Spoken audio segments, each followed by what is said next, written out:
everyone, this is Jeremy Tallman, and I serve as President and Managing Broker for T&H Realty Services. You know, Indianapolis is a city that many investors have decided to invest because we're considered a cash flow market. You know, we're not a market like maybe some coastal cities out there that see huge increases of value, but we're considered to be a very stable market that produces cash flow. So, you know, a common question we receive from investors that are new to our areas, how much cash flow can I expect in Indianapolis? Generally, investors that we work with expect and want around $200 to $300 of positive cash flow each month for single-family homes. Calculating cash flow is one of the more important and basic calculations you can use to evaluate real estate. It's basically just understanding two big buckets: income and expenses. Simply put, cash flow is total income less your total expenses. And that sounds easy, right?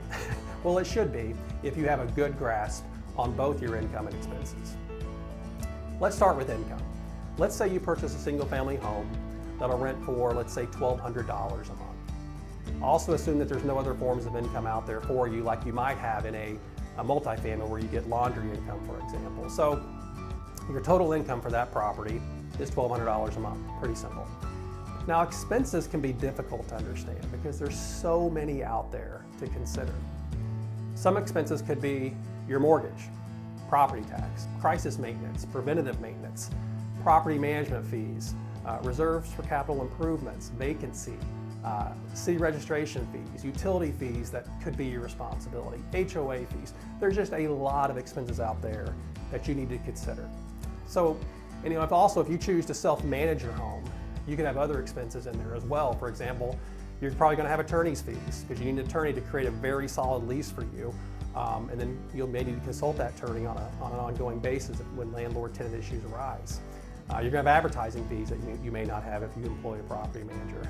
You're going to spend money on fuel to show the home and to make property visits, postage, just things like that that you need to account for.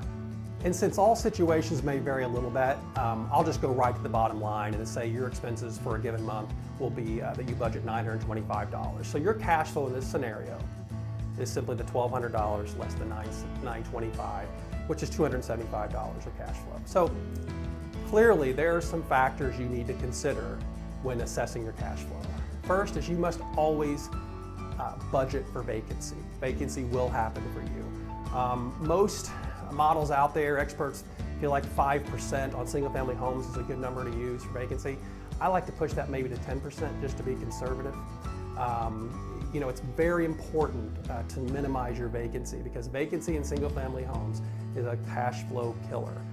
You want to avoid the 1 year and out type scenario tenants and do your best to keep that tenant happy, keep them renewing so your cash flow continues.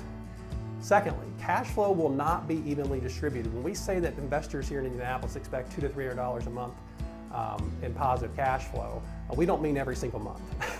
For example, there could be some months where you have no maintenance at all and your cash flow could be higher for a given month. But then that next month you could have say a $700 furnace repair that could zap all your cash flow, put you into a negative situation for that month. Generally speaking, we feel like you need to budget 10 to 15% of your income toward maintenance cost for a newer home in relatively good condition. For older homes, we may suggest you budget as high as 20% or even higher in very old homes. Number 3, err on the side of caution. Once you set up your budget, I suggest adding maybe a 10% expense line as a fudge factor just to account for those unexpected expenses that are almost inevitably going to hit you over time. If you don't use that money, I suggest putting into your reserve account, and you can use that to help pay unexpected expenses down the road or for capital improvements you want to make to that house.